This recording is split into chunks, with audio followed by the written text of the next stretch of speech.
Hola, ¿cómo están? Como siempre, es su gusto y honor tenerlos aquí en Círculo Íntimo, más ahora que empezamos la segunda temporada de este podcast y de esta manera de comunicación que cada vez nos acerca más. Y empezamos nada menos que con Andrea González, ingeniera en gestión tecnológica, activista ambiental, ex candidata a la presidencia de la República. Andrea, gracias por estar aquí.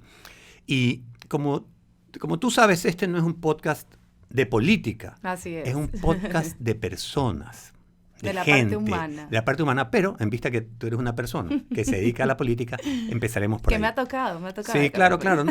Y gracias Rafael, de verdad, por el espacio. Lo teníamos pendiente hace mucho y para mí sí. Es un honor y un gusto por fin poder lograr este espacio contigo. Gracias, de verdad. Muchísimas gracias. A ver, en lo machista que sigue siendo la política ecuatoriana, a las mujeres que han intervenido en política les ha costado mucho tiempo el lograr liderar un movimiento. De hecho, me acuerdo de Rosalía Arteaga, que llegó a la vicepresidencia. Así es. Que tenía un jefe, Abdalá Bucaram, porque era parte del PRE. Cintia Viteri le tocó hacer de todo en el Partido Social Cristiano y fue alcaldesa bajo esa tutela. Bajo la tutela de alguien más. La misma Luisa González, 2 veces candidata a presidencia de la República, y ella no es la primera de su movimiento, es Rafael Correa. Así es. Pero tú que empezaste en el 2018, han pasado 7 años y ya no veo quién esté encima tuyo, ¿ya? Lo cual es un logro, te digo. Mi pregunta es, ¿a qué atribuyes ese éxito, esa capacidad que has tenido de liberarte de un líder? ¿Es que no hay líderes masculinos? En realidad, bueno, de todos los ejemplos que diste, y coincido contigo que ha sido un camino duro, el único que yo te podría decir que tal vez no estoy tan de acuerdo que ella vivió bajo la sombra de es Rosalía Arteaga, porque ella fue elegida como vicepresidenta y la misma Constitución le daba un poquito más de potestad a la vicepresidente. No, igual tenía que hacer lo que haga el presidente, ergo cualquier persona en su lugar hubiese tenido que seguir esa misma condición. Sin embargo, creo que es la única que debería demandar por violencia de género en tema político, porque ella no se la dejó presidir una presidencia que por ley le tocaba a ella, por el simple hecho de ser mujer. Dicho esto, por otro lado, el tema de la violencia de género en el tema político se ha salido completamente de control. En este momento, tú como candidato hombre, si yo llego en un debate a insultarte, tú no podrías demandarme a mí, pero sin embargo, si tú contestas, yo por ser mujer, y lo hemos visto porque hay casos que ya sucedieron en el Ecuador, donde tú no puedes contestarme al mismo nivel que yo te hablo. Y eso para mí también está mal, porque tengo un hijo hombre y tengo una hija mujer y quiero un mundo justo para ambos. Entonces, lamentablemente se ha desvirtuado un poco el tema de la violencia de género. El machismo existe, sí. Vemos lamentablemente la mayoría de líderes en los partidos políticos tradicionales suele ser este modo caudillismo también, este pseudo-caudillismo, en el cual el líder es único, irreemplazable, sin él no funciona la estructura, sin él no puede andar el movimiento político, y eso es algo insostenible en el tiempo.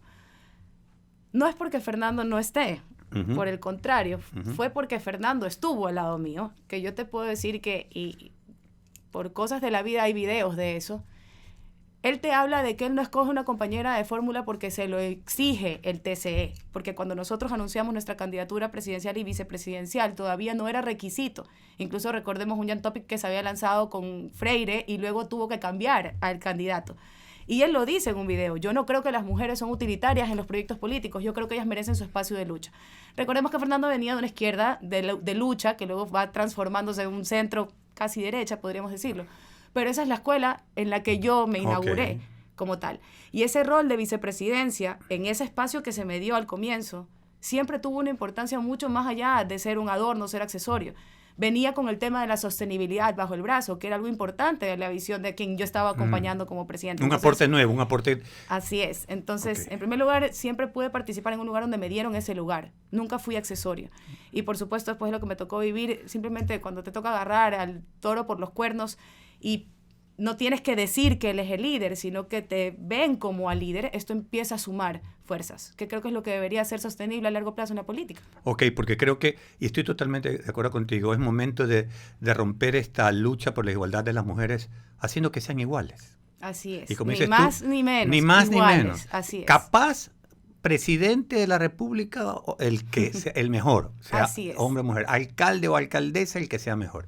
Y Y creo que tú estás empujando ese techo de cristal que tienen las mujeres y los hombres. Eso intentamos. Nos tenemos que acostumbrarnos. Tengo un equipo maravilloso formado en su gran mayoría por hombres, debo decirlo. Es increíblemente difícil encontrar mujeres que quieran dejar a un lado la seguridad, porque ya no es comodidad, pero la poca seguridad que se puede tener en un país en guerra interna a través del anonimato. Exponerte públicamente definitivamente es algo que cuesta un montón en un país en guerra interna. Estoy de acuerdo. Pero la gran mayoría de personas que luchan por este proyecto político son también hombres. Entonces, sí, levantamos pasiones en el tema de las mujeres, pero este es un proyecto que indistintamente de tu género busca ese lugar en el cual tú puedas hablar y traer a la mesa ideas. Más que votar por personas, por ideas. Ahora, volviendo a tu éxito. A ver, no vi las encuestas anteriores al debate presidencial en que estuvieron todos los candidatos, pero creo que el debate tenía un impulso muy grande. Y estuve revisando, te quiero preguntarte algo, estuve revisando hace poquito el debate y la pregunta que te hace Luisa González. Claro. Me da la impresión que como sabían que tenían que hacerles preguntas a los otros candidatos. Exacto, nosotros sabíamos a quiénes íbamos a preguntar y quién nos preguntaba. Me da la impresión de que ella te hace la pregunta a ti buscando una alianza. O sea, ella me hace gracia porque ella te pregunta, tú que eres ambientalista, ¿qué opinas de el tema de la primera dama, el proyecto en Olón? Y tú le sales con una bomba. Tú tal vez lo estás tomando porque tu corazón es tan bello y hermoso como algo como una alianza, pero no, por el contrario, cuando ella me recalca el hecho de ser ambientalista, lo que está recalcando, ¿y cómo te das cuenta de esto? Lo que pasa, te voy a ser muy sincera, voy a hablar sin filtros porque ya no estoy en campaña. Por favor. A mí me sorprende que con la cantidad de recursos que tienen estas campañas millonarias y pagan estos politólogos internacionales que vienen acá pues a hacer y deshacer historias, hayan cometido semejante error. Ah, estoy de acuerdo. De lanzarme su troll center en el Twitter durante más de un mes, acusándome de pseudoambientalista por lo del tema de Olón, y decirle a su candidata presidencial que me vaya a preguntar lo mismo que me han venido buscando durante el internet casi un mes antes. Ok. Yo cuando denuncié el tema de Olón, no sabía de quién se trataba. Y esto no fue con un cálculo político, lo hice porque es mi tendencia durante varios años en el tema de la lucha ambiental. Cuando ella me pregunta esto, realmente yo sonrío porque no podía creer que hubiesen cometido semejante error. Si tú abrías la carpeta del debate, porque tenía una carpetota para el debate, el primer print era ese tweet en la fecha y la hora, por eso me la sabía de memoria. Entonces, para mí fue increíble los errores que comete un proyecto que se construyó con tantos recursos y que tiene tanta experiencia por una recién llegada a la política, porque eso básicamente era yo. Tú sabes que, entonces, estabas lista para contestarle, no como Así tú es. que politizas la tragedia de cualquiera para tener un poco de atención. Bueno, eso no sabía que yo le iba a decir, jamás me imaginé que iba a comenzar su presentación a un debate presidencial hablando de los 4 niños que con tanto dolor estábamos todo el país entero buscando justicia. Claro. Entonces, Los eso realmente, eso realmente es, por supuesto, una reacción del momento en el cual yo veo que ella usa ese argumento y es lo que me sale realmente ya del corazón. Digamos. Buenísimo, porque, a ver, entonces, de acuerdo, se dice que nunca hagas una pregunta de la cual no sepas lo que te van a contestar. Y te hizo una pregunta, te la puso en bandeja de plata, peor, Totalmente. Si ellos te habían estado atacando, pero no solamente era que tu estrategia, que creo que me lo estás confirmando, era enfrentarte a ella como candidata. Claro, como proyecto político. Pero además tuviste la rapidez, la inteligencia y la capacidad de comunicar para decir una cosa tan fuerte que fue lo que creo que impactó a la gente. Así que los memes creo que me dieron un poco de esa retroalimentación, en la cual lo que yo sentí como una candidata que al día siguiente le tocó caminar por las calles de Manabí, porque el primer lugar que yo fui después del debate fue a Manabí, en Manta, estuvimos reunidos con los pescadores. Lo que yo sentía de las mujeres manabas, que tú sabes que son fuertes, intensas en la calle, yo sentía que había ganado, era una pelea como Chito Vera en lugar de un debate, porque había una euforia, y cuando tú logras eso, lo que yo creo que logramos fue compartir un sentimiento, que mucha gente se sienta como nosotros, que mucha gente dijera, si yo hubiese tenido ese micrófono, hubiese dicho eso, hubiese contestado así. Entonces lo que creo que creas es una empatía cuando comunicas realmente bien el tema. Y para mí lo más impresionante era la reacción de las mujeres en la calle. Tanto señoras mayores en Quito, que tuve que cumplir un par de entrevistas, como las mujeres en Manabí. O sea, me abrazaban con unos golpes en la espalda de, bien hecho, mi hijita. Era una euforia de parte de estas mujeres valientes que te tengo que ser sincera, yo he recorrido este país en pandemia en la primera campaña con Fernando en el 2021. Luego con Fernando Villavicencio para candidata a vicepresidencia con una inseguridad terrible que le costó la vida a Fernando. Y en tercer lugar luego, incluso con apagones. ¿Y sabes a quién me encontré en los mercados manejando transporte pesado y sacando adelante este país? A mujeres. Ah, correcto. Entonces, claro. Las mujeres son las más machas del Ecuador, ellas siempre lo he dicen dicho. que yo las inspiro, pero ellas han inspirado este proyecto como tal. Fantástico. Sí, como que los de a pie, los ciudadanos, la parte civil de esta historia. Sí, de civil, los votantes, por incluirnos a todos, queremos ver gente fuerte. Esto es tan antiguo como León Febres Cordero, míreme a los ojos. ¿Ya? O un Roldós, o estos líderes enérgicos. Bueno, exacto. Pero que tienen que saber escuchar, porque el gran problema de la política es el ego. Y el ego suele tener lamentablemente este efecto secundario en el cual tú crees que todas las respuestas están en tu grupo cercano o en tu cabeza. Y es cuando la humildad tiene que apoderarse en lugar del ego y decir, tengamos puertas abiertas, escuchemos a todos, ¿no? ¿Me quieres convencer a mí de que tú eres una persona humilde y que no persigues el poder? No. El ego es bueno, siempre y cuando te mantenga entero. Las personas que tienen baja autoestima, las personas que han sufrido en su vida, tienen una tendencia a tener baja autoestima. Y si haces a eso la suma de la falta de ego, realmente no va a haber una salida. Pero el exceso, como todo en la vida, el exceso del ego en un lugar de poder, te ciega. Te hace rodearte de personas que te van a decir que todo lo que haces está correcto. Y muchas veces lo que necesitas es que alguien te aterrice, tal vez no de la manera que te gustaría, pero que te aterrice. A ver, pecado de la gente que está en el poder desde siempre y en todos lados. Así es, de todas las aristas. Llegar al poder y ya no querer escuchar que te lleven la contra. Es que también un poco esta dinamismo... ¿Tú no lo vas a cometer? No, porque yo soy una persona muy conectada con sus mayores. Yo realmente creo que nuestros mayores tienen demasiado que aportar y que se pierde eso cada cambio de generación. A eso responde mi candidato a la vicepresidencia, que era el vice de oro, porque yo sí creo que nuestros mayores necesitan este espacio en el cual no solamente se los escucho de una manera nostálgica, sino que tengan un rango de acción. Total. Entonces he crecido con una familia también que el valor del respeto al mayor ha sido crucial. Y no podría yo, como ingeniera en medio ambiente y padres economistas, decirte que, por ejemplo, esta aventura de estudiar ahora un masterado en economía no viene porque escucho a mis mayores. Si no, tal vez me hubiese quedado entonces en el ecologismo puro, cuadrado, extremo. Me ha hecho evolucionar mucho escuchar tanto a nuestros mayores como, por supuesto, a mis alumnos, porque tú sabes que cuando uno es profesor uno aprende de sus alumnos, que en mi caso eran adolescentes y niños. Entonces, no creo que es posible gobernar a largo plazo si tú no tienes administraciones de puertas abiertas en los cuales con toda la paciencia escuchas proyectos para poder determinar cuáles son tangibles y cuáles no, ¿no? Eso es crucial. Te dije que me encanta la política, pese a que esté en un podcast político, y tengo la oportunidad quizás te quiero transmitir algo. Los romanos, cuando el general romano llegaba de una conquista de un área y con todos los trofeos, le daban un triunfo. Los arcos de triunfo vienen para que entren por ahí. Entonces, toda Roma le rendía tributo. Pero él iba en uno de estos carritos tirados por estos que van parados, tirados por caballos, y al lado iba un esclavo, o sea, ni siquiera una persona importante, que le iba diciendo al oído, memento mori, recuerda que vas a morir. Como una forma de decir, no te la creas, no te llenes de esto aquí porque vas a morir. Y dicen que una de las estrategias de los judíos, del pueblo israelita, ahora que estamos con toda esta tragedia de la guerra, es que ellos tienen un sistema en que una persona debe pensar lo contrario. Así es, para que haya esa oposición sana, ¿no? Exacto. Entonces, acuérdate de tener alguien que te diga memento mori, o alguien que te lleve la contraria y escucharlo. Porque si no, se pierde. Creo que es el problema de la gente que está en el poder. Pierde contacto con la realidad. Y se cree su cuento. Y es un problema también del populismo al que estamos acostumbrados, lamentablemente, en Latinoamérica. Es lo que te digo, no es sostenible crear líderes para cualquier proyecto. Y te lo hablo desde el activismo, por ejemplo. Si solo la única cabeza del activismo que tienes, entonces, es una sola persona. En el momento que esa persona o se dedica a hacer algo o lamentablemente desaparece, si la idea no fue comunicada de manera eficiente, es imposible sostenerla. Y te lo dice alguien que perdió a su compañero y que de alguna manera logramos hacer que ese mensaje continúe. ¿A través de qué? De cómo él lo pudo expresar. Entonces hay que hacer que las cosas se mantengan y las ideas son de todos realmente, no de Sí, quien sí, las sí. dice, sino de quien las puede ejecutar. Pero ese es un reto que también te quería preguntar, comentar, no sé cómo ponerlo.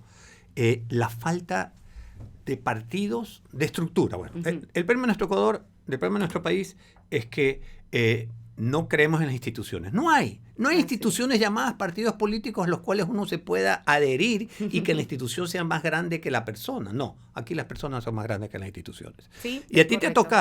te ha tocado recorrer y te estuve siguiendo. Fuiste candidata, tu primera candidatura viceprefecta fue con candidata a la viceprefectura, sí. de lo que era el MPD. Sí, Partido Socialista en ese momento. No, MPD. Luego... pero eso fue con Unidad Popular. En realidad nosotros Unidad Popular del MPD, pues. Claro, pero en el momento en que yo ya los ya presentan y lo traen a la mesa, fue una alianza y no solamente la Unidad Popular, faltaban 2 o 3 movimientos más de izquierda, efectivamente. ¿Y por qué? Porque en el campo, la parte de izquierda que funciona con algo de ayudas, porque yo no creo en los subsidios, y sí más bien en las ayudas. Está en el bien. Tema agrícola. No, está bien que me expliques, pero no quiero llegar a eso. Solamente digo que... No, ¿sabes por qué lo aclaro? Porque últimamente me han llegado comentarios de que yo estaba inscrita en el MPD. En primer lugar, me daba una risa porque yo nunca me pude haber inscrito en el MPD porque tenía ni la edad. Bueno, yo te quiero decir, en el MPD.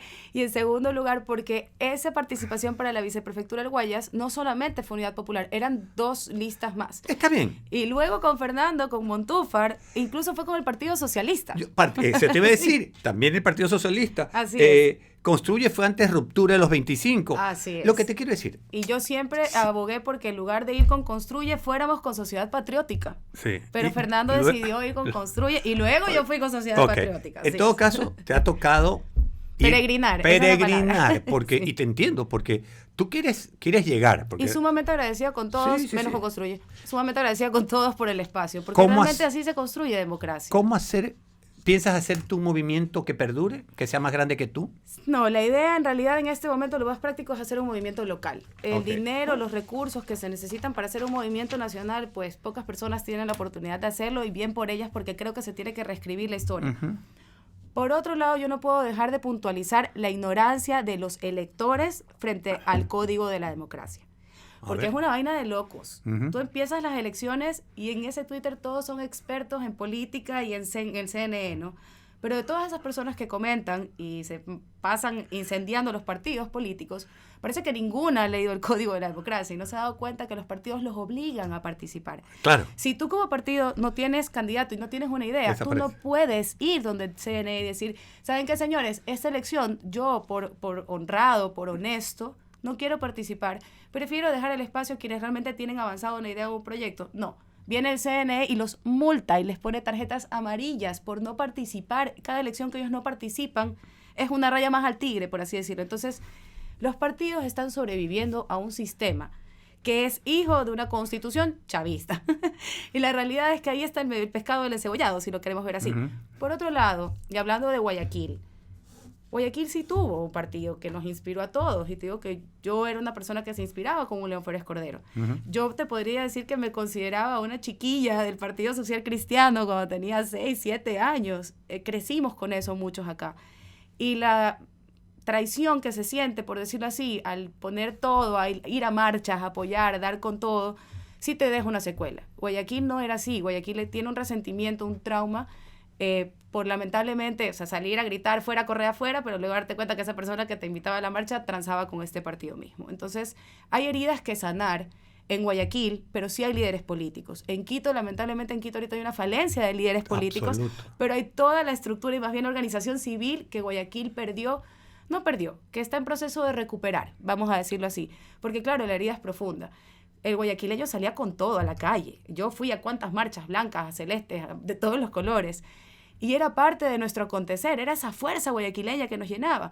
No hemos vuelto a ver eso, pero porque es un trauma que hay que sanar, no porque el guayaquileño debe perder ese contacto con la parte civil. Entonces, decir que no existen los partidos, no, existieron, pero dejaron un trauma de traición tan importante en una sociedad civil que incluso aquellos que deberíamos heredar, los millennials, poder transmitirle yo a mis hijos. ¿Cuándo en la vida un millennial ha llevado a uno de sus hijos a una marcha en Guayaquil? Ya no se puede, no existe. A mí mi mamá me llevaba a las marchas del centro de Guayaquil. Entonces, hay que ver, ¿no? El trauma, obviamente, por el mal manejo, el código de la democracia que obliga a que los partidos se desprestigien de tal manera, Y claro, si sacas de ese montón a partidos que estén en los casos de metástasis, purga, plaga, encuentros, no te queda ninguno. Entonces la idea es un poco, si sacas a los malos y dejas los 3, 4 buenos, créeme que es poco donde se puede escoger. Entonces, es el código de la democracia, está más bien. que los partidos.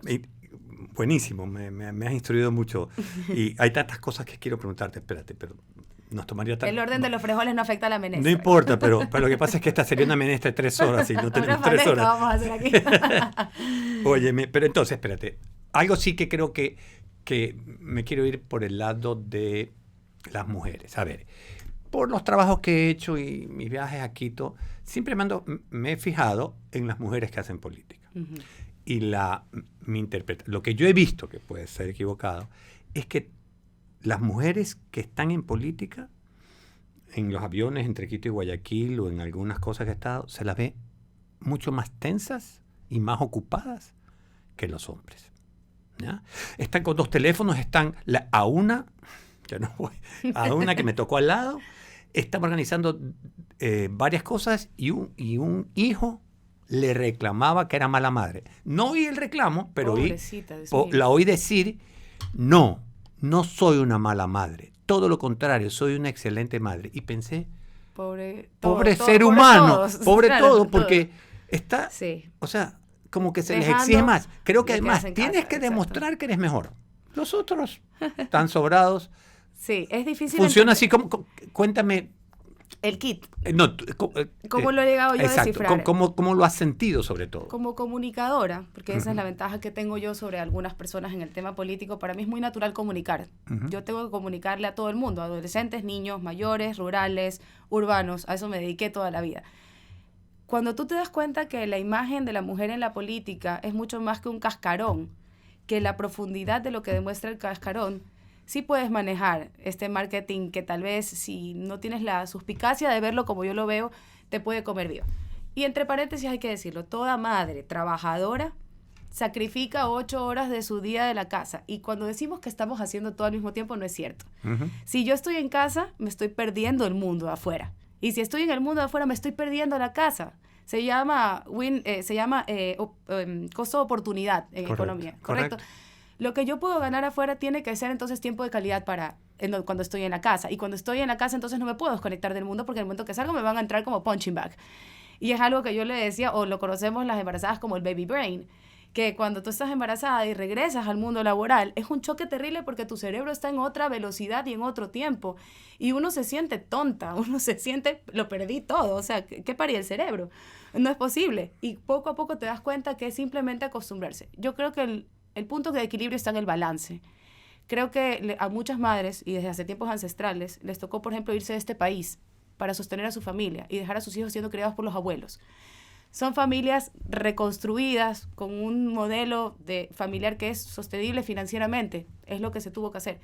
Pero hay que reconocer que las mujeres trabajadoras, indistintamente si están en la política o no, tienen una carga mayor por la misma carga familiar, por la misma carga en la casa, más el tema del trabajo. Dicho esto, y aquí les mando un consejo para cualquier mujer que quiera entrar en la política para que no cometamos errores. En mi caso fue muy sencillo. Yo no tuve que dejar de ser quien era para encajar.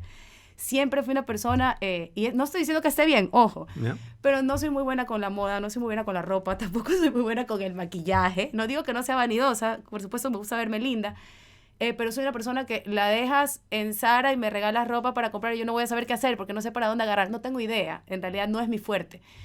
En la cocina más o menos, ahí voy, en realidad no me bendijeron con muchas de estas cualidades y me siento cómoda con aretes muy pequeños, sin uñas pintadas largas, de colores extravagantes. No es mi forma de vestir. Cuando tú estudias la comunicación en la política es interesantísimo. Las mujeres en la política, mientras más femeninas se vean, parecen menos confiables al elector. ¿Por qué? Podemos quedarnos 1 hora debatiendo, pero esta fue una investigación que yo hice para poder entrar a la política y entender cómo funciona. ¿Por qué en las campañas entonces hay tantas mujeres guapas? Porque si te fijas, el hecho de estar arreglada o ser bonita o el concepto de guapa como tal ya es más un estereotipo. Y mira lo que pasa, fue una candidata a Italia, no Meloni, una candidata hace unos años a la presidencia de Italia, al primer ministra de Italia, y ella se vestía con unos vestidos floreados. ella le gustaba vestirse con vestidos floreados. ¿Te parece relevante eso? No, parece que no es relevante, ¿cierto? Le costó la candidatura presidencial. Claro. Porque no ves a esa persona como un líder en la política. ¿Cómo se vestían durante los 90 las mujeres en la política tradicionalmente? La falda larga debajo de la rodilla, zapatos cerrados y saco. Un estereotipo de la señora de oficina, ¿cierto? Luego empiezan a ponerse pantalones y sacos, a verse un poquito más hombrunas. Hablemos, por ejemplo, del look de una Kamala, o el look de una Alexandria Ocasio-Cortez, que no comparto el republicano o democrático, olvidémonos de eso, simplemente la imagen que ellas postulan. A una Hillary Clinton que seguía apareciendo en falda, pero parecía como cuando yo me disfrazo de princesa, porque todos sabemos que el look original de una Hillary Clinton es con pantalón y saco. En resumen, a aquellas mujeres que nos gusta vernos un poquito hombrunas, que en mi caso es así, siempre me he sentido más cómoda en pantalón. No digo que no me encanta verme con vestido largo, ahora me encanta, yo hice las paces con mi feminidad porque tal vez me sentía más fuerte del lado menos femenino, por decirlo así. Pero en la política es un gol a favor. En el momento en el que tú das una entrevista con las uñas largas pintadas de colores extravagantes, aunque no lo creas, el mensaje para un mercado que lamentablemente sí hay que aceptarlo, es machista, es que tú eres una persona superficial, que no tienes como la seriedad o la entereza. Claro, a mí no me gustan las uñas largas y de colores, pero ¿por qué tendría algo de malo si una excelente persona que pueda dirigir este país, esta ciudad o esa prefectura, le gustara ponerse un vestido floreado y las uñas largas de colores? Ese mensaje comunicacional que tú das en la forma de vestir es lo que muchas veces también les cuesta a las mujeres entrar en el mundo de la política y se enfrentan a todas estas críticas que son mucho más fuertes desde el lado de la mujer que desde el lado del hombre. Correcto.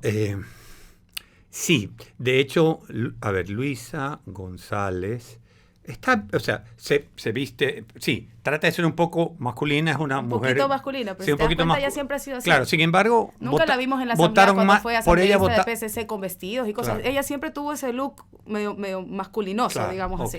Bueno, mejor no me voy a meter por ese lado, pero porque quiero otra cosa, porque toda mujer que trabaja 8 horas, pero cuando estás en una campaña trabajas 25 horas al día, vida mía. Ok, a ver, y ahora que estás empezando un nuevo proyecto para ser alcaldesa de Guayaquil, te pregunto que tienes una hija adolescente. Sí. La etapa más complicada, parece que la adolescencia es la peor etapa de la vida de un ser humano, ahora, sobre todo de una mujer. Sí, es complicado. ¿Cómo manejas o piensas manejar eso?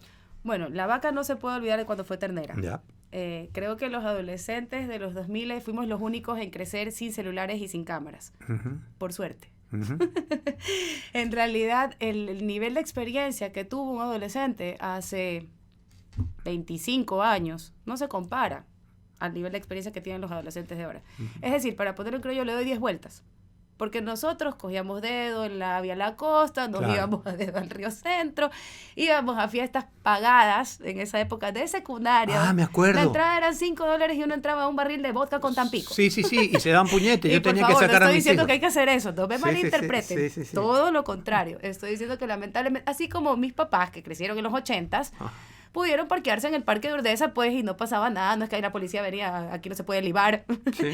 Era otra ciudad. Okay. Y parte de esto, yo no voy a hablar solamente de Guayaquil, toda la costa está así, pero Guayaquil es la peor de todas. Ellos ya no tienen calle. Estos niños ya no tienen esta exposición. La mayor exposición de ellos, y es un riesgo que todo padre sabe en este momento, es este aparato que está aquí, esta ventana que nosotros decidimos abrir y no sabemos cómo cerrar. Entonces, la realidad es que tengo mucho control con el tema del teléfono. Trato de que tengan experiencias en el exterior. Respeto mucho que a ella no le gusta la naturaleza. Y a mí sí. No. Y no hay por qué ser iguales. Tal vez le di un exceso de naturaleza cuando era chica. Sí, una vez me la llevé a buscar monos aulladores a Pacoche. No, pues. Yo estaba embarazada de 8 meses. Estaba todavía casada, entonces nos tocó una bajada empinada con lodo. Éramos mi esposo, yo embarazada, y la nena habrá tenido 7 años. Pues yo tuve a mi menor cuando ella tenía 8. Y estaba fuerte la situación. Entonces yo con la panza no podía agarrarla. El papá tampoco podía porque tampoco se caía con todo de niña. Entonces me decía, mamá, sácame de aquí. Y yo nunca había visto a alguien desesperado por salir de la naturaleza, porque yo, como buena mona, por todos los sentidos, yo feliz. Entonces decía, Ya, mi amor, ya te saco. Y sabes que me di cuenta que a veces queremos que nuestros hijos compartan estos gustos, pero tienes que saber hasta dónde los expones a que le agarren el gusto, ¿no? Luego de eso bajó una familia entera de casi 30 y pico monos aulladores, Rafael, a 3 metros de distancia. Yo por instinto la puse atrás, saqué la panza de embarazada y lo miré a los ojos al macho. Un macho de mono aullador no te mide metros, de metro 20. Sí, sí, sí. O sea, es un animal impresionante. Los conozco, son atemorizantes. Y bajan a toda velocidad. En el claro en el que estábamos solos, éramos los 3, bueno, 4, con el de la panza. Y la pongo atrás mío por instinto. Entonces lo miro al macho a los ojos y luego bajo la mirada y le enseño la panza. Y el macho vuelve a subir por otra rama. Y los 30 y pico de la manada hacen exactamente lo mismo y pasan a 3 metros de nosotros. Y la pongo adelante y le digo, mi amor, mira, ni National Geographic te va a dar esto. Le digo, perdóname porque la estés pasando mal, pero este momento que estás viviendo, te lo juro que no te vas a olvidar nunca. Nunca más la volví a llevar, obviamente, a un trailing de esa intensidad. Pero qué maravilla, qué impresionante. Pero claro, pude por lo menos dejarle la semillita ahí de la experiencia maravillosa. Interactuaste. Yo los he alcanzado a ver en las copas de los... A mí también me gusta la naturaleza. De hecho, en mi época trabajé en temas de conservación. En su época era conservación. De turismo ecológico, pero de verdad, hacíamos turismo ecológico. Y sí son muy grandes, pero la capacidad de interactuar, además fue el macho de toda la que bajó te vio volando y se quedó ahí parado. Sí, nosotros éramos minoría, claro. claramente, y estábamos en su área. Es una manada de monos enorme que queda en el sector de Pacoche, que es maravilloso, que es donde el bosque se besa con el mar, digo yo. En las costas no las tiene ningún otro país de Latinoamérica, en la costa del Pacífico. Perdónenme. Sí. Es una locura.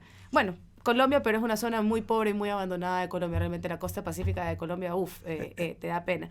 Pero sí, ¿no? Un poco nuestros adolescentes viven otras realidades y hay que irlos adaptando, ¿no? ¿Y qué te hacen sentir tus hijos? A ver, llegas tensa, con problemas, ¿ya? Cosas que te han ido mal y llegas a la casa y tus hijos lloran o te exigen. No, ¿Qué esa maleta se queda afuera y es el entrenamiento del profesor lo que te hace eso. Porque cuando tú te vas a enfrentar a una clase de 16 adolescentes que cada uno viene con sus problemas y tú llegas con tus problemas a enfrentarte a esa manada también. Los amo, ellos saben que los amo. Claro, es la suma de todos los males. Yo tenía una facilidad con los adolescentes. De alguna manera el hecho de comunicar también habla de recibir. Y el lenguaje corporal a mí me dice un montón de cosas que de manera un poco automática yo iba relacionando. El entrar en una clase y a veces darte cuenta que no hay manera de hoy darles esa materia porque es el peor día de sus vidas. Claro. Y están en el peor humor del mundo y solamente vas a causar caos. Es un poco de empatía mezclada con inteligencia, porque al final del día lo que tú quieres es que el mensaje llegue y que llegue de manera correcta y que te cause el menos esfuerzo posible. Entonces, ¿para qué vamos a pelear una hora? Yo tratando de explicarles qué es la eutrofización, claro, si hoy necesitan hablar de ustedes. Entonces, a la porra el libreto, vamos a ver qué hay. Ese cambio que te toca hacer de cassette tan rápido cuando tú te enfrentas a adolescentes, yo daba una materia que era complicada. Environmental Systems and Societies es una materia que puede parecer que vamos a sembrar arbolitos, pero tiene fórmulas, tienes que calcular el Simpson Index, es en inglés, o sea, es pesada. Y mucha gente entraba a mi materia creyendo que iba a reciclar y a sembrar arbolitos. Entonces me entrenó mucho eso, los problemas del trabajo y ahora la política, ya no es el activismo siempre es como el trabajo, pero ahora se ha mezclado todo, quedan fuera de casa. Trato de siempre tener un espacio para poder relajarnos todos, porque no soy la única que llega con problemas. La adolescente también puede llegar con problemas, el de 6 también se frustra. Entonces todos podemos venir con maleta cargada a la casa, pero lo importante es que dentro hay un espacio para conversarlo tranquilos. No hay que disfrazarse, no hay que entrar con la careta, ¿qué te fue maravilloso? No, ¿qué te fue mal? Pero no importa, hoy ya estoy aquí y estamos bien. En términos generales, ¿no sería bueno tener alguien que colabore, que cubra eso? Porque claro, estoy pensando en el político que se puede ir el fin de semana porque hay alguien que se queda en casa. Te voy a decir algo, en mi caso, como somos una familia reconstruida, yo estoy divorciada, tuve un matrimonio de 10 años y papá es papá y mamá es mamá. El papá de los bebés los ve todos estos fines de semana que necesitan verlos, pero en campaña, cuando fue un mes de campaña, ellos vivieron en la casa de su papá.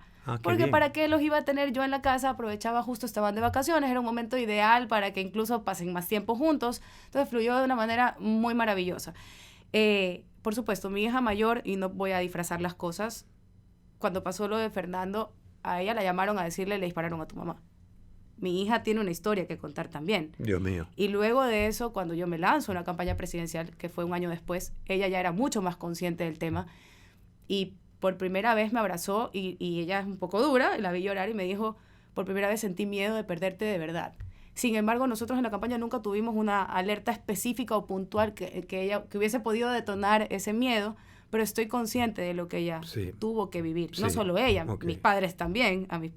Para mis padres también fue increíblemente fuerte el asesinato de Fernando y luego aceptar que yo me vuelva a lanzar a una candidatura presidencial. Yo no me puedo imaginar, tú tienes la edad de mi hijo mayor, pero a ver, yo que me creo de avanzada, o sea, viviría con el corazón en la boca, pero te dejaría hacer lo que haces, pero sí, ellos es sabían duro. que era una misión que había que cumplir, ¿no? Dos. El menor no tiene idea. No, Llega al parque y le dice, mi mamá es candidata a la presidencia. Y yo, Dios mío santo, niño, por Dios, ponte el filtro.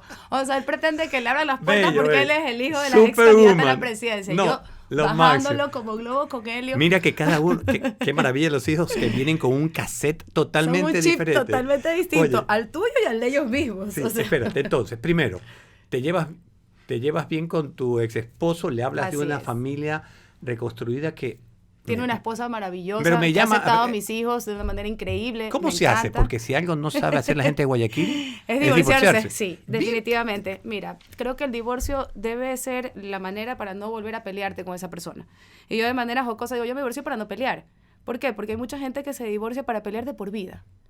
Y si tú te quieres divorciar para pelear de por vida, recursos, derechos, lo que tú quieras, voy a darles un consejo bien maléfico. A ver. Entonces sigan casadas nomás. Sí. Si van a pelearse de por vida, siga casada nomás, porque va a ganar más peleando casada que divorciada.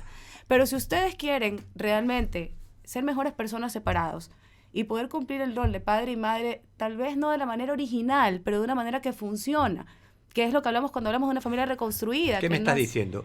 ¿Que es mejor familia estando separados que juntos? No, es mejor familia. En realidad, si juntos, si juntos es lo ideal, es el original, por así decirlo. Pero ¿qué es una reconstrucción? Es algo que se rompió y que quieres volver a armar para que funcione. Lamentablemente lo hemos vivido y ¿sabes qué? Te voy a decir algo, es algo raro en el país. Te lo dice alguien que ha recorrido Manta, Esmeraldas, Loja, Quito, Cuenca. Esto no pasa en otras ciudades. Estos divorcios escandalosos con niños de por medio, Vox Populi, ventilando todo... Es una marca que Guayaquil está dejando en el país bien fea, porque en el resto de ciudades esto no se maneja así. ¿Para qué es el divorcio? El divorcio es para que dos personas puedan cumplir con su rol familiar sin necesidad de herirse, de dañarse. ¿Cuándo creo yo que un divorcio es bueno? Cuando luego de esto no hay más peleas. Pero si se divorciaron y esto es el motivo para aún más peleas y que sufran estos niños, de verdad, no se divorcien, mejor quédense casados. Claro. Y peleen casados, entonces. Claro, no tiene sentido. O sea, aprendan a vivir. Así y es. no hagan sufrir a sus hijos, diría yo, ni juntos ni separados. Pero, no, y aparte yo no entiendo cómo, y no juzgo, escuchamos, no juzgamos. La verdad es que yo no entiendo estas padres y madres, porque hay de lado y lado, que dedican todo el esfuerzo de su día a día a que esa persona se arrepienta de haberse separado o pague sus deudas. Se olvidan que ahí está el padre o la madre de sus propios hijos y que esto va a tener consecuencias para ellos a largo plazo también. Claro. Porque en el momento en que esos niños abran los ojos y ese padre o esa madre hayan hablado mal del otro durante tanto tiempo, lo que normalmente sucede es el efecto rebote. El niño suele ir al lado del que le hablaron mal porque cree que vivió un sesgo de esta pelea de adultos en el cual sí, es verdad, nunca debió haber sido parte. Entonces, ojalá que en Guayaquil se aprendan a manejar mejor estas familias reconstruidas, que ahora cada vez son más o menos, pero son familias y están cumpliendo su rol. Y mientras papá hace papá y mamá hace mamá y tengan a sus hijos estén claros en esto, pues bienvenida a la reconstrucción, ¿no? No la de Manabí, la reconstrucción. No. Una de verdad. La reconstrucción familiar, así mira es. Qué maravilla hemos llegado al círculo íntimo. Cómo de tus experiencias se puede aprender tanto, ¿no? Y que no necesariamente sí, está bien íntimo el círculo. de tu discurso político. Sí. Y creo que es aún más valioso. Y quiero decirte, bueno, un poco aclaración, no te he preguntado intencionalmente sobre Fernando Villavicencio. Debe haber sido algo traumático, pero por respeto a él, no, porque me dan ganas de, quizás te pueda emocionar y todo hablar de él. Agosto pero, es un poco complicado, pero, peor con lo de Colombia. No se puede tapar el sol con un dedo, pero sí. Es una tragedia a la democracia. Que sí, para todos, Así es. para el país, para todo. Pero qué pena que ocurrió. Así es. Y ojalá se haga justicia al respecto. Pero, Justicia que tarda no es justicia, pero bueno. bueno, ok, muy bien dicho. A ver, temas más. ¿Qué comida política qué comida no política te gusta? ¿Y sabes por qué te pregunto qué comida no todo. política? Bueno, porque tú le preguntas a un político, ¿qué comida te gusta? Encebollado. Ah, claro, guatita. Yo me preguntaba si la campaña era de encebollado o de la Por presidencia, eso ¿no te se dieron digo, cuenta? Por eso te digo, ¿qué comida no política Sí. te gusta? Y voy a aclarar que el encebollado que me comí con Vegeta fue Sí. porque era con Vegeta, porque yo sí dije, no me van a hacer comer encebollado. Miren, hay 18 personas comiendo encebollado en las cuentas. Claro. A ver, la realidad es que yo soy buen diente, a mí me gusta mucho probar y sí creo que tú conoces una cultura comiendo sus cosas. Ok. Entonces yo te como todo. Realmente lo que menos me gustó, mejor no lo voy a decir. No. Hablemos de comida de afuera del Ecuador. Eso te iba a decir, pero de ahí de comida que sea fuera del Ecuador, realmente, bueno, o sea, el sushi me encanta. Ah, ya, bueno. Amo el sushi, Ah. me fascina el sushi, tiene arroz y pescado crudo, como Claro, no nos va a gustar, claro. pues mono que se respeta. La hamburguesa, me como todas me gusta la hamburguesa de carretilla, la que sabe a galleta, la que tiene carne aniñada, la que tiene carne normal, la hamburguesa me fascina, una hamburguesa en cualquier momento, y el taco. El burrito o el taco, pero si es con mayonesa de carretilla, mejor todavía. Lo más sofisticado que has comido. Últimamente me comí unas papas con caviar en un restaurante en Olón, súper ricas, mira. las papas chips Sí. gigantes, no voy a dar nombre porque Sí, cuando digan sí, que estamos sí. haciendo Sí. publicidad, pero en Olón, Ajá. tú das la vuelta a esa cuadra Sí. y Hay comes comida deliciosa. a nivel internacional sin ningún problema, me encanta. ¿Has viajado mucho? No creo que he viajado mucho, pero he tenido la oportunidad de conocer Europa cuando a los 15 años decidí en lugar de fiesta irme de viaje. Estados Unidos y ahora sí viajo bastante seguido a Florida, sobre todo a tomar un par de días de descanso en la playa y a comprar ropa para los enanos. Y de ahí, bueno, tuve la oportunidad de ir a un Stereo Picnic hace unos años en ¿Un qué? Colombia, Stereo Picnic. ¿Con qué se come eso? Eso es un mega festival que se hace en Colombia de todas las bandas. Habéis de poner, son 4 días en los que en Bogotá tocan un montón de bandas. Quise ir a ver a Limp Bizkit, no pude. Este año claro, tocó, claro. creo que Blink 182. Acuérdense que yo soy millennial. Nosotros ya. crecimos con MTV. Y Ajá. ahí íbamos por un lado Britney Spears y Christina Aguilera. Y por otro lado un rock que se llamaba nu metal bien pesado, incluyendo Linkin Park and Company. Entonces, he tenido la oportunidad de viajar porque sí me gustan los conciertos. Entonces, conocí Lima por Roger Waters. También fui a ver Roger Waters a Buenos Aires, que me encantó. Es una ciudad mágica, preciosa. Eso es básicamente lo que he podido conquistar. Todavía no he llegado mucho más allá. Te oigo y te miro y quiero preguntarte, ¿y esa pinta de pelucona o aniñada con un inglés perfectamente pronunciado? Así es.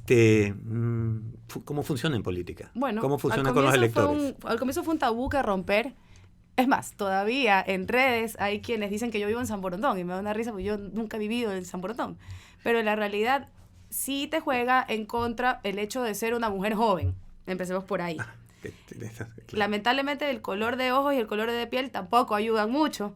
Pero cuando tú tienes la oportunidad de comunicarte y de expresarte y de mostrarte a ti misma como eres, sí la gente te reconoce. Una anécdota que te voy a contar. Estábamos con Fernando Villavicencio aquí en el malecón del Salado y con un amigo más grabando el primer video para cuando él llegó a ser asambleísta y yo le digo, oye, mandemos a comprar unas bielas que me hago calor, ñaño. Entonces me dice, qué mona está man con las bielas. Bueno, ya. Alguien fue a comprar unas cervezas. Estábamos en una explanada del MAC donde no se puede beber, por si acaso. Entonces saca a alguien de la mochila y no había con qué abrir. Entonces le digo, pasa un encendedor. Y sentada en el piso con el encendedor, está por las 3 cervezas, una Fernando, una el amigo que estaba ahí con nosotros y el otro. Ese hombre era así. Y lo mira al otro, recién nos habíamos medio conocido, porque acuérdate que nosotros nos presenta Marta Roldós, que es una amiga muy cercana a mi familia de toda la vida. Y le dice, oye, esta mona se ha sido todo terreno, yo no has visto nada. 3 horitos después estábamos metidos en Monte Sinaí abriendo pescado, ¿no? Lo que pasa es que el hecho de haber estudiado ingeniería en medio ambiente, de haber sido criada en la hacienda entre Quevedo y El Empalme, yo regresaba el lunes al colegio con garrapatas en la pestaña, de haber estado en la hacienda. Según mi mamá, mis primeros pasos los di en playas, no en Salinas, y todo bien con Salinas, pero ustedes me entienden, los playeros y los salinenses, eso es como que me de Barcelona. Yo soy Salinas. Viví en Víctor Manuel Rendón 15 años. Yo salía a caminar por el centro a los 15 años y cuando venía alguien ficha lo que hacía era con mi amiga hazte la fea y nos ponemos unas caras ahí para que no nos vean, ¿no? Ya me imagino todo lo que te dicen acá. Yo abría la ventana de la casa y cogía la lámina del presidente. Sin problema, abrías la puerta de la casa, lámina, y en 2 minutos había una lámina. Luego me fui a vivir a la Vía La Costa, y cuando me fui a vivir a la Vía La Costa era un lugar muy incipiente. Yo encontraba a los cazadores de venados afuera de mi casa. Así fue cuando yo me fui a vivir a la Vía La Costa, no había ni lo que te ponen en el teléfono, lo que te piden para ponerte el TV cable, el teléfono, no había ni siquiera la infraestructura básica para tener teléfono. No había el cable que no había cajetín. No había cajetín. Recuerdo que tuve un novio, mi primer novio de largo plazo, me tuvo que llamar al celular durante el primer mes de novios. El papá casi lo bota de la casa, pues. Le costó una fortuna. La cuenta en esa época de llamar era carísimo. Todas las noches 2 horas a tu novio si por había... teléfono normal al celular. No, pues. Casi me terminan por vivir en la costa. Entonces, la realidad es que yo vengo de la clase trabajadora y eso... Me cuesta un trabajo. No solamente que se ve... No, discúlpame, me cuesta un trabajo creerte eso porque ya te lo he oído decir. Lo que pasa son estereotipos. Son estereotipos totalmente. Mi mamá es profesora hace más de 30 años en el mismo colegio. Ya. Yo he visto a mis padres salir a las 6 y 7 de la mañana toda mi vida. O sea, en tu casa se comía por el trabajo esforzado de tus padres. Así es. No importa si eres intelectual o no, es clase trabajadora. Ambos venían de clases trabajadoras. Ninguno venía realmente, como se dice, de cuna de oro. Y ojo, no creo que está mal. Si naces en cuna de oro, creo que tienes hasta más probabilidades de ser escuchado y de llegar. Y si eso está bien o mal, lo que cambia eso es lo que tú hagas si llegas al poder y puedes ejecutar realmente algo bueno para el resto. Pero sí ha sido algo que ha ido rompiéndose con el modo de comunicarme que tengo, las palabras que utilizas, los lugares a donde vas. Y sobre todo, bueno, si vas a ir a comer conmigo un policiaco ahí en Samanes, claramente te vas a dar cuenta que sé de calle, digamos así. ¿Por qué? Porque me tocó vivir ahí. En realidad, no en la calle, ¿no? Pero crecer en el centro de esta ciudad te abre un panorama inmenso y en lo personal... El centro de Cuenca, el centro de Quito, históricos, preciosos, bellos, pero la vibra que tiene el centro de Guayaquil no se la cambia nada por nadie. Me encanta la vibra del centro de Guayaquil. De esta zona. Claro. Ya en mi época, te estoy hablando hace más de 25 años, el motivo por el cual no fuimos era porque estaba peligroso de noche. Claro. Yo regresaba de fiestas a los 15 años, vestidita, medio bonita, y tenía unas amigas en la esquina que me estaban mirando mal. Claro, y eso que tú no conociste es el centro más antiguo, yo que soy casi antidiluviano. Aquí había los locos a los que les podías gritar, aquí en la de octubre. Claro. Yo me acuerdo, yo trabajaba acá en el centro, y uno de mis placeres era irme a sentar a que me lustren los zapatos en el Parque del Centenario. Divino. Solo por ver todo lo que ocurría, el vendedor de globos, el algodón de azúcar, tú te das cuenta que había unas parejitas que no eran las parejitas originales. Te puedes dar cuenta. Era graciosísimo. La vibra del centro de Guayaquil es increíble. No, mira que también estoy tratando de eludir el tema político. Y vamos más atrás, o sea, en la época del Fortín, entonces, de mi abuelita, el centro de Guayaquil. El Fortiche. Perdón, Fortiche. Ya ni yo me acuerdo. Sí, Fortiche creo que era, sí. No importa, ya. Que era efectivamente del que hablaba mi padre, porque Guayaquil se acababa en la calle, donde está el colegio de Guayaquil. Y más atrás había hasta un hipódromo. No importa. Sí. Pero sí te voy a preguntar. Define Guayaquil. Si puedes. ¿En cuántas palabras? ¿Cuántos segundos tengo? No sé, lo que quieras. ¿Qué es Guayaquil? Se me acaba de ocurrir, no sé por qué te la estoy haciendo, pero en fin. Mira, Guayaquil para mí es una ciudad vibrante. Yeah. La palabra que debería describir, el adjetivo que debería describir Guayaquil es vibrante. ¿Por qué? Porque el que reconoce que esta ciudad es fenicia, que nacimos del río, de la ría, de ese comercio. Acaba de decir algo que siempre he pensado y que Fenicia, sí, somos una ciudad fenicia, somos fenicios. Yo que soy medio libanesa, me siento súper a gusto aquí. Sí. La realidad es que Guayaquil vibra. Y cuando digo vibra no hablo en sentido figurado, hablo en sentido, y no por el temblor.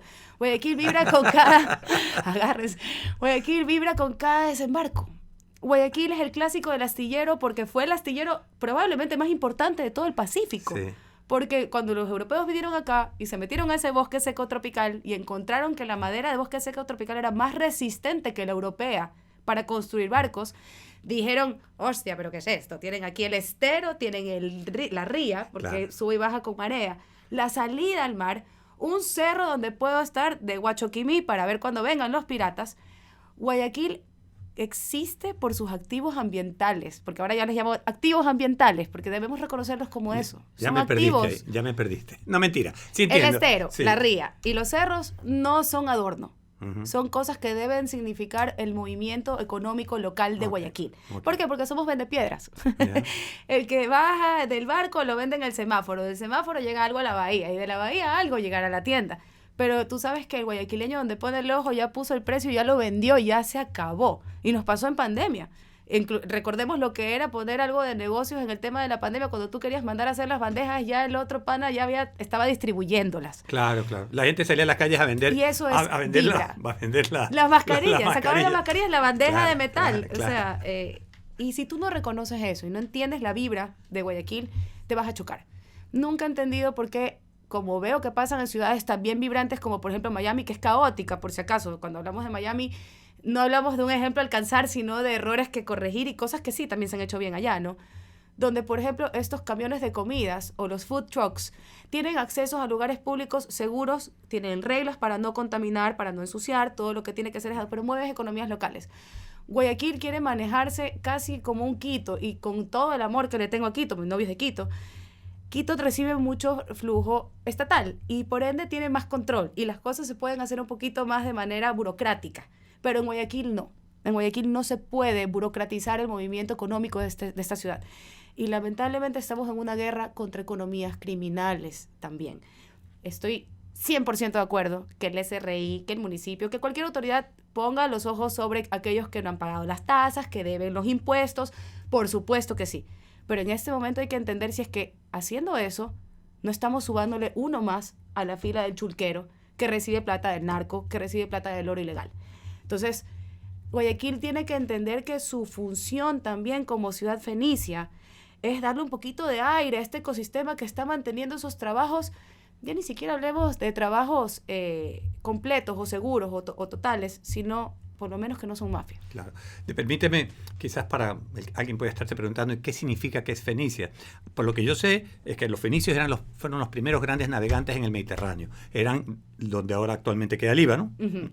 Comerciantes. Eso, comerciantes. Entonces eran puertos encantadores. Donde todo el mundo, había mucha cultura, la cultura importada. Aprendieron a hablar todos los idiomas y era necesario con tal de vender sus productos. Claro, y donde las ciudades fenicias eran comerciantes, que tiene un lado positivo de lo vibrante, tiene el lado que una ciudad fenicia como Guayaquil, el arte, la cultura, las estructuras, como que no, todo es muy rápido. Es todo, muy rápido. Así es. Y eso te quiere decir, ¿y qué es un guayaquileño? ¿Un guayaquileño es el que nace en Guayaquil? ¿Quiénes son todos? Yo creo que guayaquileño es el que se siente guayaquileño. Okay. Hay gente, y debo decirlo, por mi generación, y esto es algo que yo peleé mucho con mi propia generación. Yo tuve que vivir mis años adolescentes con toda una campaña de mi generación llamándole Guayaquil City, pero con K-I-L-L. O sea, Guayamata, Guayaquil. Sí, Guayaquil, claro. ¿Qué pasaba el fin de semana en mi generación? Qué asco Guayaquil, vámonos a la playa, qué horrible esta ciudad, no la soporto, qué asco, oye, es que Guayaquil es horrible, ay, qué asco Guayaquil. Y yo decía, oigan, ¿cómo vamos a sacar adelante una ciudad si nosotros mismos estamos diciendo eso? Vayan, escuchen a los cuencanos, escuchen a un manteño, claro, escuchen a un lojano, claro, cómo habla de su ciudad. Claro. Es que es asqueroso Guayaquil, mira que no se puede hacer nada. Ahora que estamos en guerra y que ahora que es un deporte de alto riesgo salir a disfrutar de Guayaquil, nos damos cuenta de lo que hemos perdido. Pero en realidad somos una generación que rechazó su ciudad durante sus épocas adolescentes y que nunca gestó ideas propositivas para el tema. Entonces hay guayaquileños nacidos en Guayaquil que hablan tan mal de esta ciudad y que han desprestigiado durante toda su vida esta ciudad que no merecen ser llamados guayaquileños. Y sin embargo hay personas que vienen de otras provincias, nacidos en otras ciudades, que se sienten guayaquileños y suman. Guayaquileño es eso, el que está sumando y quiere y se siente de esta ciudad, no el que nazca aquí como tal. Por supuesto, eso obviamente te hace guayaquileño en la parte jurídica, pero estoy hablando de quien se siente guayaquileño es quien se pone la camiseta. Es una cuestión de amor. Total, yo te voy a decir algo durísimo. Uh-huh. Con el permiso que tengo de compartirlo, en algún momento me compartieron un estudio demográfico de cómo mi generación y la que viene ve a Guayaquil. Exactamente la pregunta que tú me hiciste. Y a mí en lo personal me molestó el resultado que me dieron. No voy a entrar en más detalles porque no voy a citar la fuente, pero básicamente decían que Guayaquil era una mujer vulgar y grosera. Cito lo que decía el estudio, algo tipo como la Bombón. ¿ya? Yo no tengo nada en contra de ella, por si acaso, no estoy hablando de ella, estoy citando lo que dice este estudio, que a mí en lo personal me chocó un montón. A ver, ¿cómo? A ver, Guayaquil en primer lugar es mujer, ok. Guayaquil no lo había visto como mujer, pero bueno, si en el imaginario está que es una mujer como tal la ciudad, ok. Una mujer soez y vulgar, pero bien parada. ¿En qué momento nos convertimos en eso? Porque ese no era el concepto con el que yo crecí de Guayaquil. Pero no me molesta. Casi me puedo identificar. Ok. Las mujeres guayacas son fuertes. No sé cuántos hogares son mantenidos por las mujeres.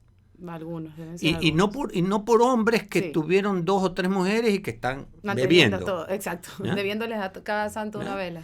2, vulgar y soez. ¿Dicho por quién? ¿Que dice malas palabras? Sí. Sí, eso sí es cierto, por supuesto. Así que, pero, y no sé, y si es, tampoco, lo único que no estoy seguro, pero no me molesta para nada, es que sea afrodescendiente, una mujer negra. O sea, más bien eso. Pero no importa. No entra, más que eso, o sea, y aclaro, no hablaba Andrea, justamente del perfil la ciudad, fenotípico, sino de la actitud, ella. Y está bien que sea una mujer negra. A mí me encanta. La ciudad ecuatoriana. La ciudad ecuatoriana con mayor cantidad de afrodescendientes Guayaquil. No es Esmeraldas, no, es Guayaquil. Es Guayaquil. Así es, en la isla Trinitaria, porque exactamente. Encontraron también el manglar maravilloso que tenían en Esmeraldas. Y es efectivamente la segunda población más grande después de la provincia de Esmeraldas es la isla Trinitaria. Ajá. Aquí en Guayaquil. Me gusta que Guayaquil se ha visto como una mujer. Pero lo de soez y vulgar sí me llama la atención, porque creo que hemos perdido la lucha a largo plazo. ¿Qué pasa con simplemente decir este hueco o esto está mal sembrado o lo que sea? Entonces yo insulto al aire, mando un tuit, despotrico con lo que sea y no lo arreglo. Y si hay algo que sí hay que jalarle las orejas al guayaquileño, es que no se hace sentir. Sal del X, por favor. Deja el X, deja Twitter y... No se hace sentir. Mira, Quito, Cuenca, Manta, Loja, Machala. Cuando algo no le gusta a la ciudadanía, va al tema legal, hacen una secuencia, arreglan, llegan a consensos y lo resuelven. El guayaquileño vive en una zozobra de quiero arreglar pero no puedo hacer nada, porque es que no me da el tiempo, y es verdad. Corremos tanto durante el día que es difícil decirle al guayaquileño, sal de tu trabajo y dedícale 3 horas a una fiscalía para denunciar entonces lo que está mal. No le da. Entonces, sí hay que regresar también a ser... Lamentablemente lo hicieron partido político, digamos, pero madera de guerrero. Éramos más que solamente vociferar por lo que no funcionaba. Recuperar nuestra identidad. Éramos guerreros. Okay. Luchábamos por lo nuestro. Luchamos contra los piratas en su momento. Hemos luchado toda la vida por nosotros. Lo que siento es que esto es un poco más una queja. O sea, quiero una guerrera. Quiero que veamos a Guayaquil como una guerrera que se hace sentir. No solamente como esta mujer poderosa que, quitando lo soez o lo vulgar, que poco nada interesa porque es más de forma que de fondo, que cambia realidades, no solamente que se queja. Entonces creo que Ecuador ha perdido, no sé, tal vez nos hace falta una marcha, pero ¿quién la convoca y para qué? No sé. Pero el sentir guayaquileño simplemente, ¿no? Te doy una noticia. Necesitamos líderes. Pero Guayaquil puso el 70% de la papeleta presidencial. Yo sé, sí. Pero bueno, líderes guayaquileños y en eso me encanta que estés tú. Sí, tienes que empezar en casa, y para nosotros este proyecto de hacer un Guayaquil sostenible, habiendo presentado un PhD de Ecuador para un Ecuador sostenible, nos hace buscar en realidad un fin mucho más grande. Lo ideal sería que nosotros podamos ser un piloto que pueda replicarse en todas las ciudades costeñas, porque la costa es definitivamente lo más golpeado de todo el Ecuador a nivel de la ruptura del tejido social, que es la parte que a mí como municipio me interesa, porque efectivamente, y recordemos, el municipio no maneja la parte de seguridad de las ciudades, pero sí puede trabajar en conjunto con la Policía Nacional. Si tú te das cuenta de lo que hizo Medellín era una ciudad, era una narcociudad. Medellín era el museo de Pablo Escobar. Medellín empezó a recibir turistas por ser una narcociudad, y fue usando esos recursos para reparar el tejido social y reconstruir Medellín, en el caso que se conoce como el milagro de Medellín. Ese es el nombre que tiene. En lugar de separar barrios de escasos recursos con barrios de muchos recursos, se hicieron corredores de biodiversidad, donde habían árboles, donde habían animales y plantas, pero también habían estos espacios de paz. Entonces, claro que se puede. Guayaquil puede y debe coger estos ejemplos internacionales, y también tiene la obligación de ser el piloto para que se pueda replicar en el resto del país. Hay tanto que no tienes idea de todo lo que tengo Vamos en la a tener que cabeza. tener parte 2. Sí, posiblemente sí. Sí, claro, espérate, encantada. ya no llego más, pero yo revisé las últimas elecciones. Uh-huh. Y Cynthia Viteri ganó en el Guayaquil que yo conozco. En el distrito urbano. En el distrito urbano, en la circunscripción 3, que son las parroquias del centro de Guayaquil, más Mapasingue, Latarqui, pero los habitantes de Guayaquil están al sur, Trinitaria, y al oeste, atrás del Fortín. Sí. Yo diría, para mí a veces siento que el Guayaquil empieza atrás del centro comercial del Fortín. Es que en realidad sí, porque si tú recorres Monte Sinaí y ya todo, hasta Voluntad de Dios, hasta Realidad de Dios, la Valerio Estacio, pasas por Flor de Bastión Popular, te das cuenta de la cantidad de gente que hay. ¿Estás lista para ahí? eso, para solucionar, para inspirarlas a ellos? O sea, yo tuve el gusto de poder trabajar en su momento con una fundación en el tema de soberanía alimentaria con Voluntad de Dios y con Realidad de Dios, haciéndoles una encuesta de soberanía alimentaria, una encuesta interesantísima que debería ser replicada. Y la verdad es que en el 2020 tú podías entrar hasta Tres Bocas sin problema hasta las 6 de la tarde. Yeah. Y a las 6 de la tarde te decían, tiene que irse porque salen los hacheritos. No porque había delincuencia organizada, sino porque había consumo de drogas y era un poco más complicado. Te podían robar el teléfono. Te estoy hablando de 2020. Estamos en 2025. Anda, trata de entrar, pasando simplemente la entrada de la 8 o el hospital. No. Es una locura. Hay fundaciones que han trabajado, no voy a decir los nombres porque no sé si se sientan cómodos, fundaciones religiosas que han trabajado allá con la reconstrucción de sus casas, con la reconstrucción familiar, con todo el tema, habían avanzado pasos enormes. Hoy es irreconocible. Entonces, sí, conozco lo que éramos antes. Lo de hoy me niego a aceptarlo. Y creo que deberíamos regresar no a lo que estábamos, sino a algo mucho mejor. Pero en realidad esos eran lugares donde cualquiera podía caminar hasta las 5 o 6 de la tarde en el 2020. Hoy son lugares que prácticamente ya no le pertenecen a Guayaquil y Guayaquil tiene que recuperarlos por la misma gente que vive ahí. Un dato, solo para dejarlo ahí, la ACNUR ha contabilizado alrededor de 300 y pico de familias desplazadas por la violencia desde los socios viviendas hacia otros barrios. Ya en Guayaquil tenemos barrios donde se están desplazando familias enteras por la inseguridad y están siendo otros los barrios de acogida de estas familias, llevando a veces algunos de los problemas ya de tema de atención, de servicios básicos, de infraestructura, a estos barrios que están siendo los barrios de acopio o de recibida de estas personas que huyen del tema de la inseguridad. Entonces ya tienes incluso atención internacional para hablar de qué vamos a hacer como Guayaquil con este problema, con esta papa caliente que tenemos, ¿no? Mucho que hacer definitivamente, pero tomando lo que ha funcionado de administraciones anteriores, lo que ha funcionado en otras ciudades cercanas como Medellín, y con números. Los números son realmente lo único que nos va a liberar de esta narrativa de izquierda y derecha poco fructífera y que nos tiene realmente agotados. Muchísimas gracias. De verdad que falta otro. Quedó comprometida y filmada en la cámara para la parte 2. Sí, la parte 2 en que seguiremos explorando, si ves que explorando conceptos generales. Descascarando. Sí, y porque se me queda mucho en el tintero. En todo caso, Andrea González, muchísimas gracias. Éxito en todo lo que tengas que hacer, éxito en tus retos y a meterle ñeque. A meterle ñeque. Así es. Muchísimas gracias, Rafael, y quedo atenta para la segunda parte. Encantado. Este podcast fue grabado en Letter Studios en Guayaquil, Ecuador.